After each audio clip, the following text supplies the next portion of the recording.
I'm 91 years old, and for the past 15 years I've lived on my own. My husband Arthur passed away back then, and when it happened, many people around me were worried. They would say things like, "Evelyn, you'll be terribly lonely," or "You should move closer to your children." Some even insisted, "You need to get out more, see people, stay busy." Well, that was 15 years ago. I never moved away from my home. I still don't go out very often. And the surprising part for many people is that I'm perfectly, genuinely content. I'm not lonely, and truthfully, I rarely ever have been. Over time, I realized there are many people just like me, people who are comfortable living quietly and independently. Yet society often makes them feel as if something must be wrong with them simply because they aren't constantly surrounded by activity, conversation, or crowds. Because of that, I wanted to share a few things I've learned during these years. They're simple ideas, 5 lessons that helped me live alone without feeling lonely. Perhaps they might help someone else who is learning to do the same. The first lesson, and perhaps the most important one, is understanding that being alone is not the same thing as feeling lonely. Those two ideas are often confused, but they are completely different experiences. A person can live by themselves and still feel peaceful, satisfied, even happy. At the same time, someone else might be surrounded by people all day long and still feel a deep sense of loneliness. I've seen both situations in my lifetime. Loneliness isn't really about how many people are nearby. It has much more to do with connection, whether you feel understood, appreciated, and truly seen by someone. Sometimes a single meaningful conversation in a week can provide that sense of connection. Other times, you can sit in a room full of people and feel invisible.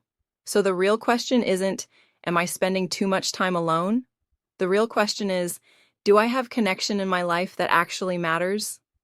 Those are two very different questions.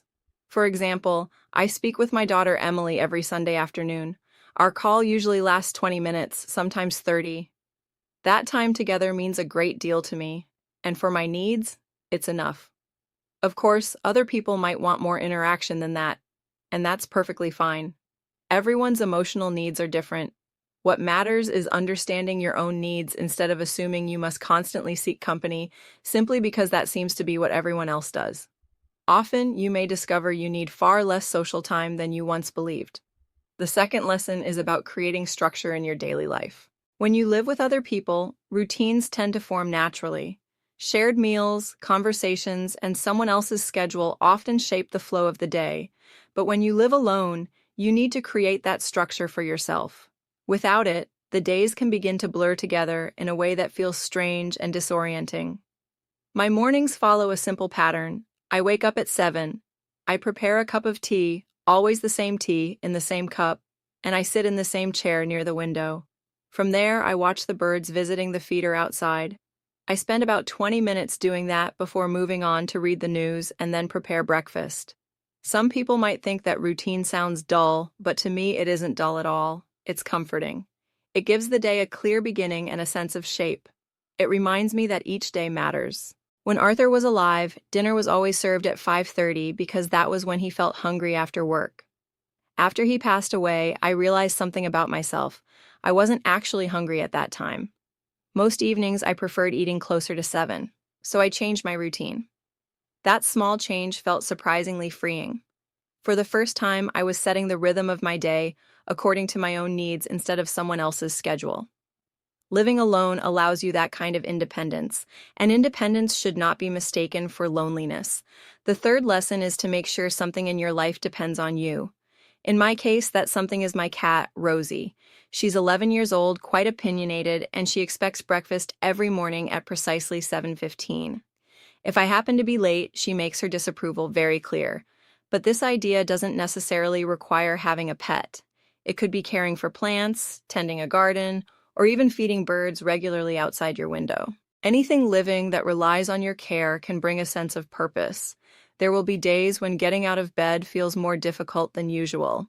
When you know something or someone depends on you, it becomes easier to start the day. I also keep a small notebook where I record the birds that visit my feeder.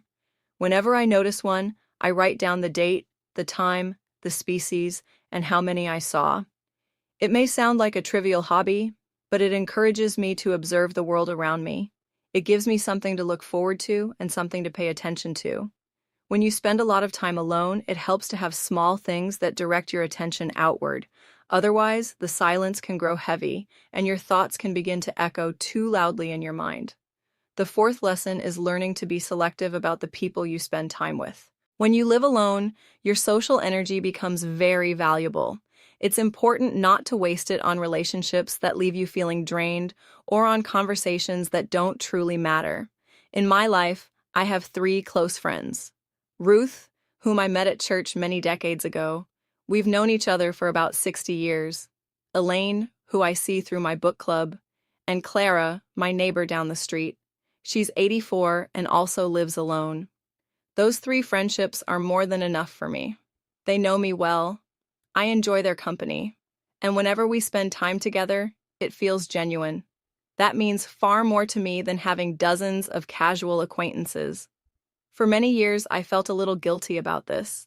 I thought perhaps I should have a larger circle of friends or a busier social calendar. Eventually, I realized something important.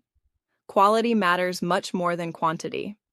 One meaningful conversation can be far more valuable than 10 polite exchanges. One true friend is worth more than 20 familiar faces you barely connect with. If you are naturally more introverted, allow yourself the comfort of a smaller circle. There is nothing wrong with that choice. The fifth lesson, and perhaps the most challenging one, is learning to enjoy your own company. When you live alone, you inevitably spend many hours with yourself. If you dislike who you are, that solitude can feel heavy and uncomfortable. But if you are at peace with yourself, solitude can become something beautiful.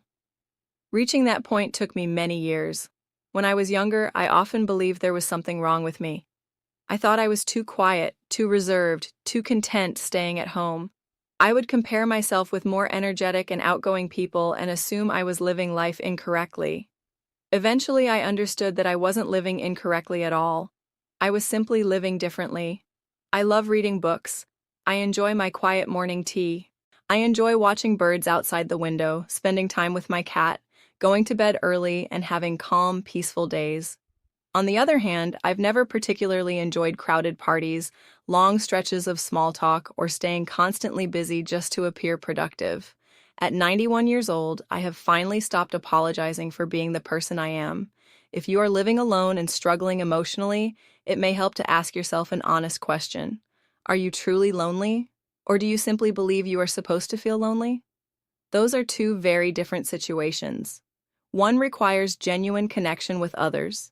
The other requires giving yourself permission to live a quieter life than society expects. I still miss Arthur deeply. I always will. 47 years is a long time to share with someone. When you spend that much of your life together, their absence never completely disappears. There is still an empty chair at the table that reminds me of him. But missing someone is not the same thing as being lonely. I carry his memory with me every day, and my life continues to feel full.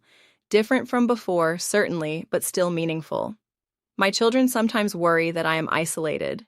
I understand their concern. But I don't feel isolated.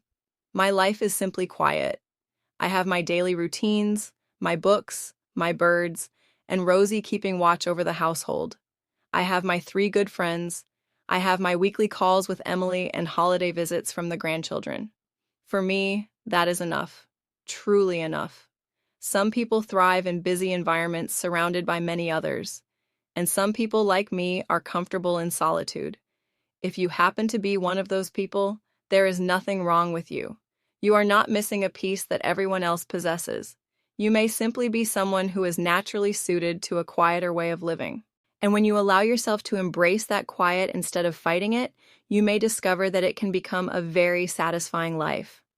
So those are the 5 lessons I wanted to share. Understand the difference between being alone and feeling lonely. Create a daily routine that gives your days structure. Care for something that relies on you. Choose your relationships carefully. And finally, learn to appreciate your own company.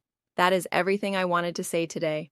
Now it's time for my afternoon tea, and Rosie has been staring at me for several minutes already, as if to remind me that I'm keeping her waiting. Take care. From the channel. No filter advice.